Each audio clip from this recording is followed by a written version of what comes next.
প্রথমটা দেখেন কি বের করতে বলছে, দেখেন বলছে এটা একটা সমীকরণ, সমীকরণের মূল যে আলফা বিটা হলে দেখাও যে ওই দুইটা মূলের বর্গের সমষ্টি হলো কে স্কয়ার, মানে alpha square plus beta square is equal to k square. তাহলে প্রথমে আমরা লিখে ফেলবো, দেওয়া আছে plus k square plus k to the power 4 is equal to 0।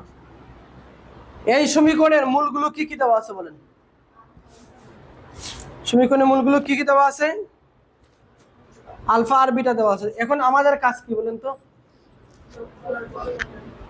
যোগফল আর গুণফল বের করা। তো আমরা লিখে ফেলি সমীকরণের মূলদ্বয়, সমীকরণের মূলদ্বয়, মূলদ্বয় কি আছে? আলফা ও বিটা দেওয়া আছে। তো মূল পেয়ে গেছি, এখন আমাদের কাজ কি? মমি বলে এখন কাজ কি?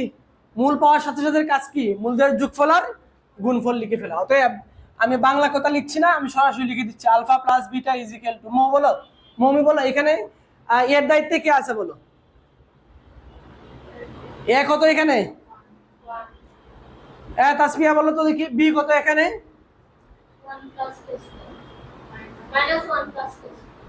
খুব খেয়াল করে বলতে হবে। তাহলে দেখেন সূত্রের একটা মাইনাস আর এখানেও আছে একটা মাইনাস। সূত্র মাইনাস কি? মাইনাস বি বাই এ না? তো সূত্রে একটা মাইনাস, এখানে মাইনাস একবারে লিখলে আমরা এইভাবে লিখতে পারি যে কে স্কয়ার নিচে কত হবে? 1 হবে, সমান সমান এই অংশটুকু লিখতে পারি 1 প্লাস কে স্কয়ার লিখতে পারি। এবং গুণফল, গুণফলটাও লিখে ফেলি আমরা। গুণফল মানে আলফা বিটা, গুণফল সমান কি? সি বাই এ। গুণফল সমান কি? C by A. সি কোনটা বলো তো দেখি? সি মানে এই সম্পূর্ণটুকু যা আছে, এই সম্পূর্ণটুকু হলো সি। ইয়ে মানে 1, তাহলে এই পার্টটুকুই থাকবে মূলত half 1 plus k square plus k to the power 4, এই যে এই অংশটুকু।